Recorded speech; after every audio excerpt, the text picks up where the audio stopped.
Five monks' journey. Once, a Zen master who was working in a faraway village wrote a letter to chief of monastery. In that letter, he has requested, "Send one more monk. We need him here to help us out." Chief called all his disciples and read that letter in front of all of them. Then he told all the monks, "I would like to send 5 of you, so be ready." One monk asked, "But why 5 of us when he asked only for one?" Chief monk replied calmly, "You will know later at the end of the journey.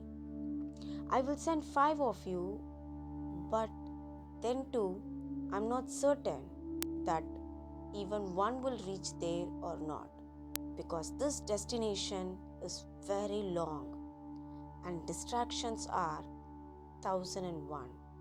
All the disciplines were confused, and few of them quietly laughed, as they thought it was not nice to send 5 of them when asked only for one. But the chief was very insistent and selected 5 among all the disciplines. Next morning, the monks prepared for their journey, packing belongings of theirs.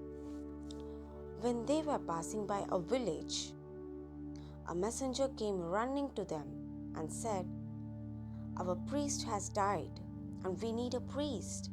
Salary is also very good." The village looked very rich and prosperous.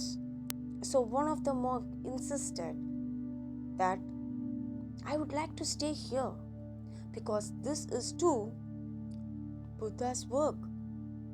I'm going to stay here. You 4 will be enough, as only one is needed there. Out of 5, 1 dropped."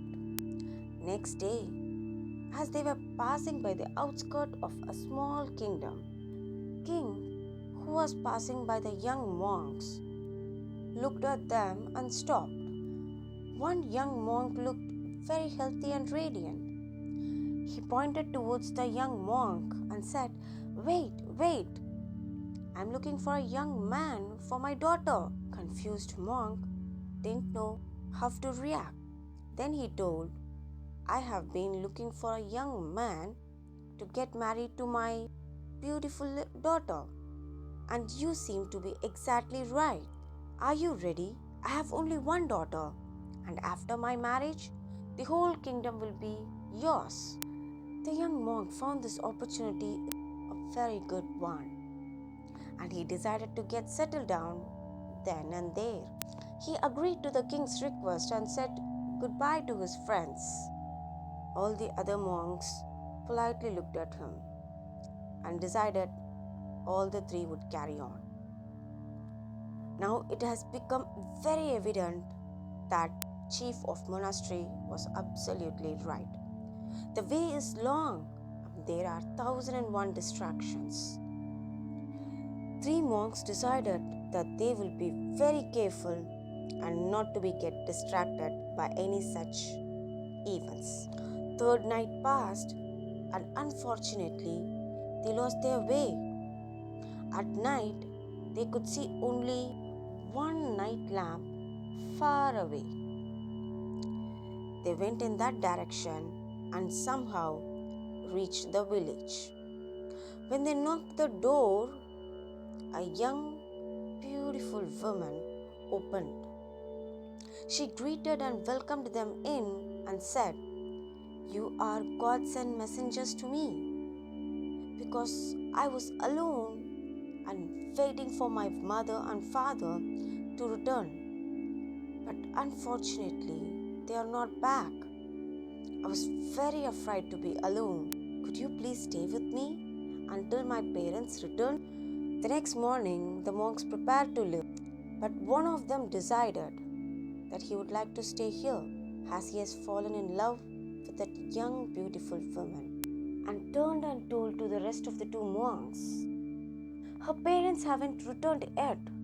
I can't go until her parents are back. The other two tried to reason with him, but it was of vain. He doesn't want to listen to them. Two more quietly left the place and carried on with their journey. As nights and days passed, one particular time they were crossing a beautiful village. They got surrounded by a large number of people, but the people surrounded the monk were all atheists and didn't believe in the Buddha or principles of Buddha. They challenged them to prove what Buddha said is true or not. One of the educated men from the village arrived and challenged both the monks. One of the monks immediately accepted the challenge, and the other one looked at him with a completely in a shock. What are you doing? Who knows how long it will take? We have to reach the intended destination. The other monk looked at him and replied back, even if my whole life is wasted, I will stay here and take this challenge. I am a true devotee of Lord Buddha, and this man has challenged his philosophy and my belief. I will surely convert this whole village. You can go. In fact, only one is needed. You can go now. It was only then the monk realized a very large world, and they are. In fact, it is only at that point of time the young monk realized that this destination is very long and there are 1001 distractions. Finally, only one monk was able to reach the intended destination. Thanking you for listening till the end. Let all the good things happen in your life in multiples of infinity.